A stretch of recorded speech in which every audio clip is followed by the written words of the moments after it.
किसी शहर के रेलवे स्टेशन पर एक भिखारी रहता था। वह वहां आने जाने वाली रेलगाड़ियों में बैठे यात्रियों से भीख मांगकर अपना पेट भरता था। एक दिन जब वह भीख मांग रहा था, टूट बूट पहने एक लंबा सा व्यक्ति उसे दिखा। उसने सोचा, यह व्यक्ति बहुत अमीर लगता है, इससे भीख मांगने पर यह मुझे जरूर अच्छे पैसे देगा। वह उस लंबे व्यक्ति से भीख मांगने लगा। भिखारी को देखकर उस लंबे व्यक्ति ने कहा, तुम हमेशा मांगते ही रहते हो, क्या कभी किसी को कुछ देते भी हो? भिखारी बोला, साहब मैं तो भिखारी हूँ, हमेशा लोगों से मांगता ही रहता हूँ, मेरी इतनी औकात कहाँ कि किसी को कुछ दे सकूं? लंबा व्यक्ति बोला, जब किसी को कुछ दे नहीं सकते तो तुम्हें मांगने का भी कोई हक नहीं है। मैं एक व्यापारी हूँ और लेन देन में ही विश्वास करता हूँ। अगर तुम्हारे पास मुझे कुछ देने को हो तभी मैं तुम्हें बदले में कुछ दे सकता हूँ। इतना कहने के बाद वह लंबा आदमी ट्रेन में बैठकर चला गया। इधर भिखारी उसकी कही गई बात के बारे में सोचने लगा। उस लंबे व्यक्ति के द्वारा कही गई बात भिखारी के दिल में उतर गई। वह सोचने लगा, शायद मुझे भीख में अधिक पैसा इसीलिए नहीं मिलता क्योंकि मैं उसके बदले में किसी को कुछ दे नहीं पाता हूँ। लेकिन मैं तो भिखारी हूँ, किसी को कुछ देने लायक भी नहीं हूँ, लेकिन कब तक मैं लोगों को बिना कुछ दिए केवल मांगता ही रहूंगा?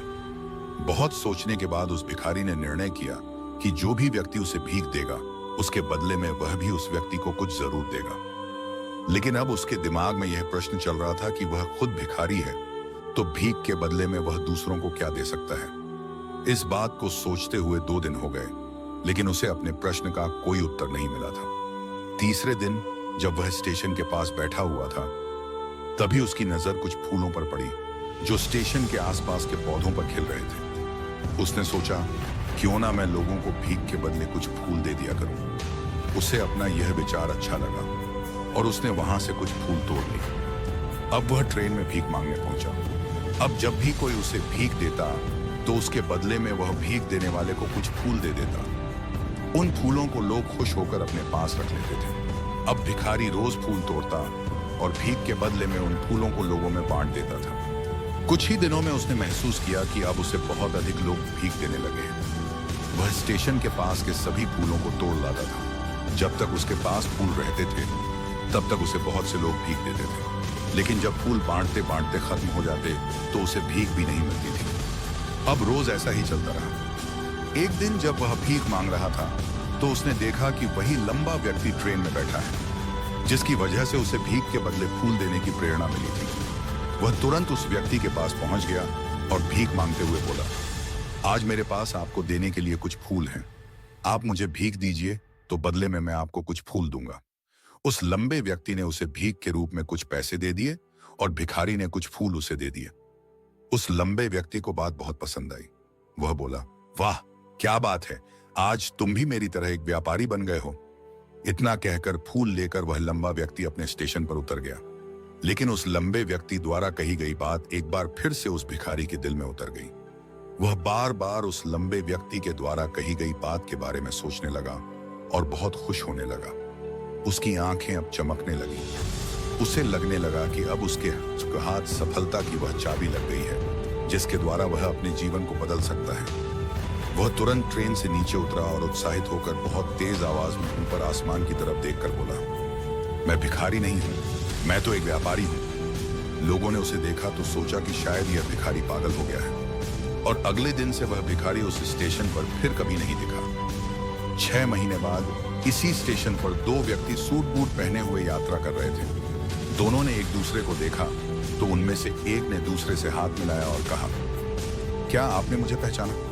दूसरा व्यक्ति बोला, नहीं, क्योंकि मेरे हिसाब से हम लोग पहली बार मिल रहे हैं। पहला व्यक्ति बोला, नहीं, आप याद कीजिए, हम पहली बार नहीं बल्कि तीसरी बार मिल रहे हैं। दूसरा व्यक्ति बोला, मुझे याद नहीं, वैसे हम पहले 2 बार कब मिले थे? अब पहला व्यक्ति मुस्कुराया और बोला, हम पहले भी 2 बार इसी ट्रेन में मिले थे। मैं वही भिखारी हूं जिसको आपने पहली मुलाकात में बताया कि मुझे जीवन में क्या करना चाहिए और दूसरी मुलाकात में बताया कि मैं वास्तव में कौन हूं। दूसरा व्यक्ति मुस्कुराया और अचंभित होते हुए बोला, ओह, याद आया, तुम वही भिखारी हो जिसे मैंने एक बार भीख देने से मना कर दिया था और दूसरी बार मैंने तुमसे कुछ फूल खरीदे थे। लेकिन आज तुम यह सूट बूट में कहां जा रहे हो और आजकल क्या कर रहे हो?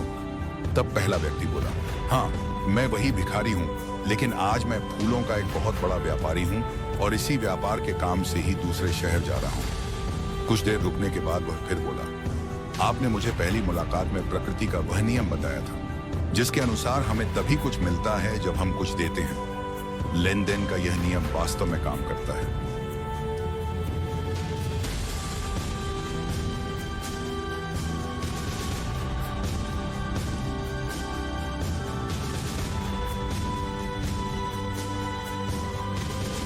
इससे ऊपर उठकर मैंने कभी सोचा ही नहीं। और जब आपसे मेरी दूसरी मुलाकात हुई तब आपने मुझे बताया कि मैं एक व्यापारी बन चुका हूं।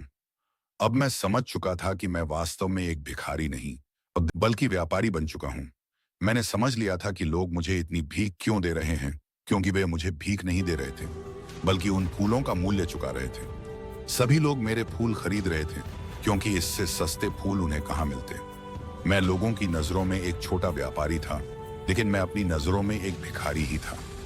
आपके बताने पर मुझे समझ आ गया कि मैं एक छोटा व्यापारी हूँ। मैंने ट्रेन में फूल बांटने से जो पैसे इकट्ठे किए थे उनसे बहुत से फूल खरीदे और फूलों का व्यापारी बन गया।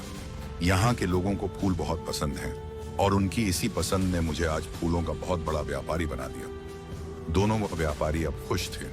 स्टेशन आने पर साथ उतरे और अपने अपने व्यापार की बात करते हुए आगे बढ़ गए। आपकी जिंदगी बदल जाएगी। सफलता आपकी सोच में छुपी होती है। खुद का आत्मसम्मान जगाइए, अपनी सोच को बड़ा बनाइए। कैसे आप सफलता के शिखर पर पहुंच जाते हैं।